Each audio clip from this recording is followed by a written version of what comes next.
What's up? It's been a rough time for your boy Karceno, but we still on the air. Now, what are we gonna do? Movie reviews. XXX, the return of Xander Cage.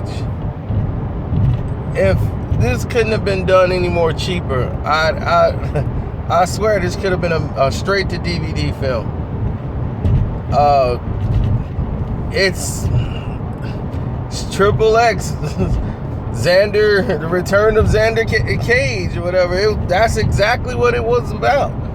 The movie made no sense, just like the first XXX, but at least it has some edge to it, or some heart. This movie was just about another Fast and the Furious on skateboards. That's all it was. It must have had in the deal that Vin Diesel do not ride in a car in the film. Because he did more traveling by plane than anything, or skateboard and skis. And they kept cutting from scene to scene, and then they reuniting Ice Cube, and the ending was nice to see them all come together. But I've seen this in Fast and the Furious. It's like, dude, I guess he's trying, it worked for Fast and the Furious, it's gonna work for XXX. We bring everybody together. We family. The only thing that was missing for him to say is we family. X take care of their own. And Ice Cube still in the same role he's been in every movie, the angry black man. Yo! X take care of their own. This movie is a mess. It's something about Pandora's box, and whoever owns this code can bring down satellites and drop them from the sky like bombs.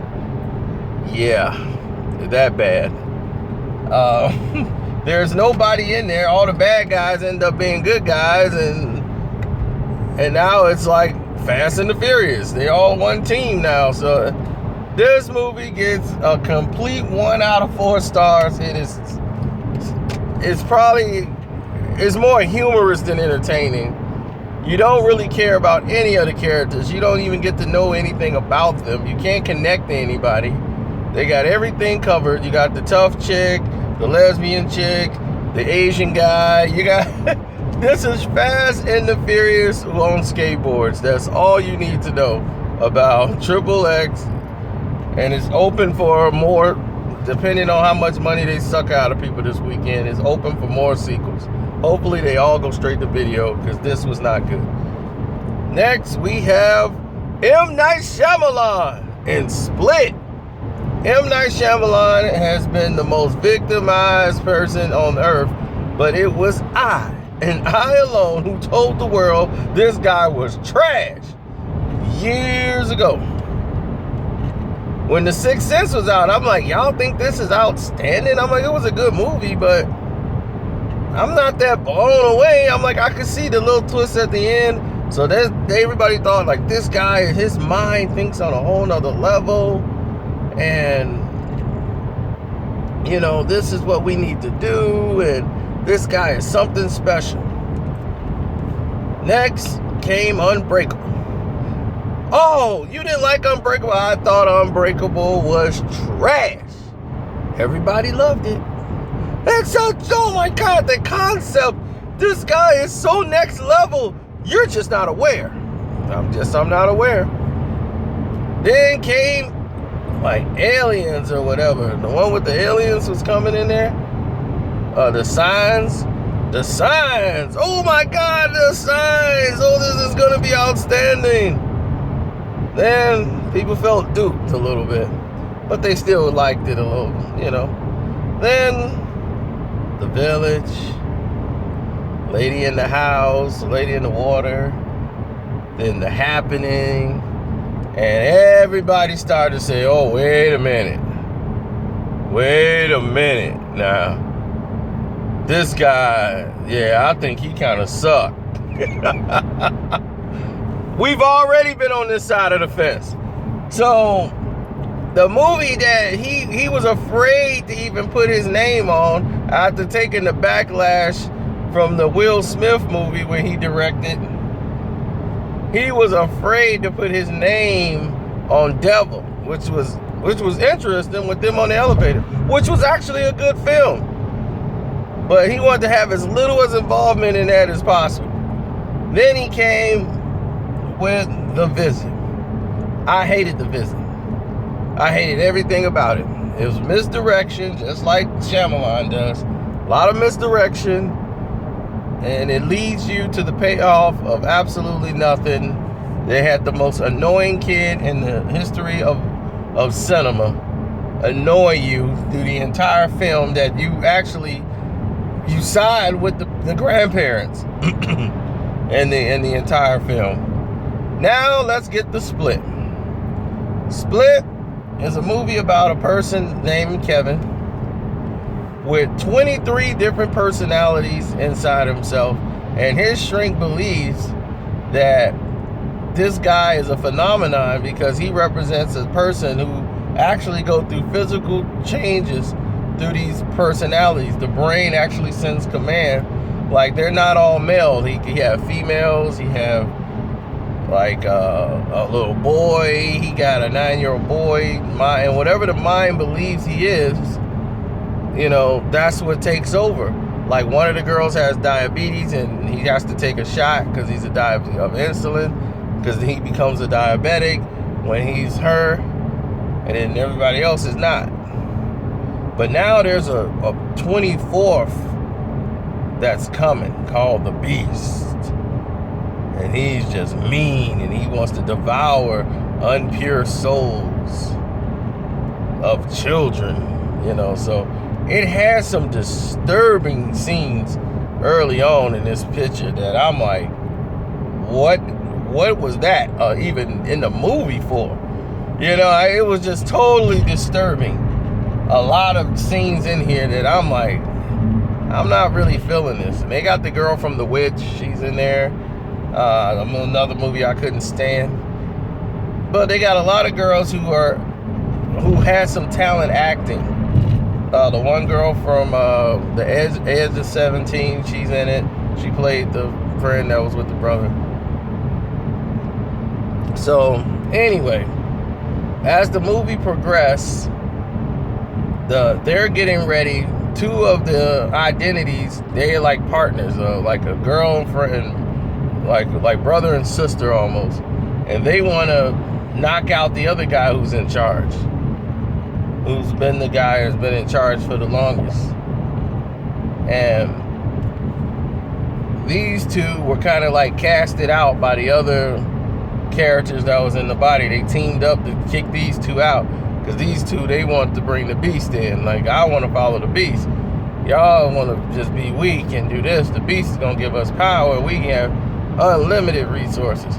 So they recruited the 9-year-old to help, you know, keep the other ones at bay, the other characters and all the other personalities. And people say they go through physical transformations at this point. But everybody's waiting to see what happens at the end. There's a big surprise at the end, as Shyamalan likes to do. Stay away from the internet. Don't let your friends ruin it for you if you care at all. Me, I wasn't that excited, but with this movie, I give it 3 stars out of 4. I thought it was very well done. I'm surprised by Shyamalan that he was able to accomplish something like this. James McAvoy could probably get nominated for an Oscar due to his performance, because he was very good in playing these different characters and having to transform into them. There's one scene where like they're all talking at once, and he's going from character to character, which is very difficult to do. Now, you guys have seen me do impressions of other people's voice. That is very difficult to do. That's on the level of psychosis, when you start talking in and answering yourself. You know, so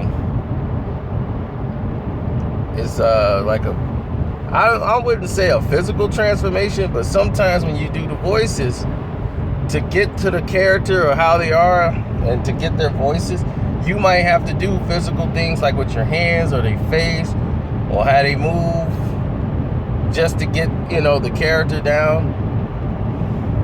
You know, so I can understand that.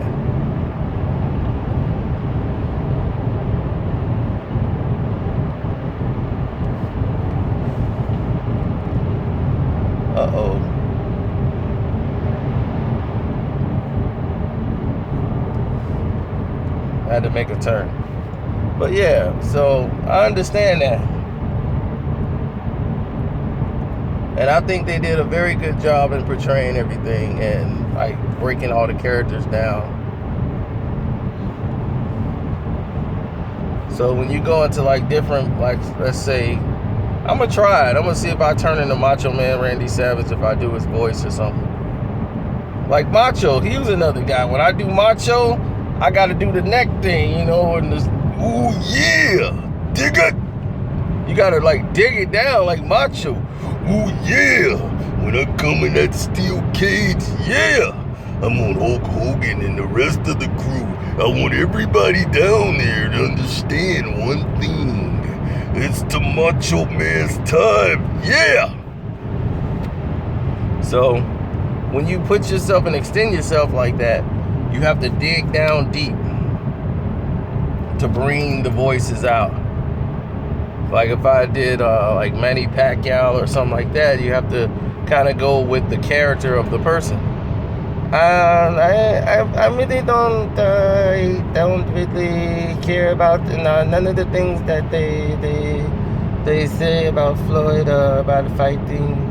I just want everyone to be happy, because that's something that he would say. You would see Manny Pacquiao saying something like that. Or if you was a plumber or somebody working in construction, you gotta sympathize with that character or what they're like going through the day. Hey, yeah, I was down there on Unit 9. Yeah, it kind of broke. We had the water main. Yeah, you know, I had the L7 wrench. Yeah, I told management we needed L9. Yeah, them scumbags. Yeah, I told him, yeah, he's nothing but a pin pusher. I told him, yeah, we got to get the Bush on the phone, get down here, and somebody who knows what they're doing down there, and get somebody in the office down there that can press some of these buttons to make things happen. You know, so when you tap into the situation of the characters, and then you can probably do the voice.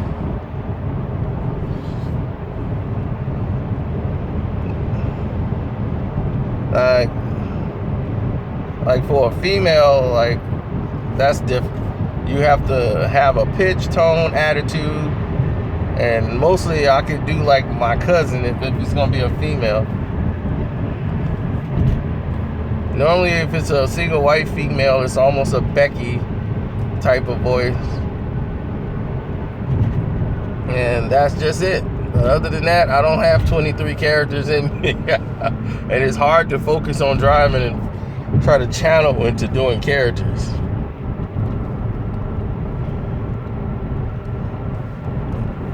But you can focus in on Jim Lampley. That was an outstanding right hand. What do you think, Roy? At this point, Gennady Golovkin is probably the most dangerous fighter ever on HBO Sports. There, I've said it. Next to Muhammad Ali, I've never seen a fighter possess all the tools that Gennady Golovkin has brought to the table. And as this broadcaster, it's been my pleasure to have witnessed Gennady Golovkin do the things that he does in the ring, because it's magic.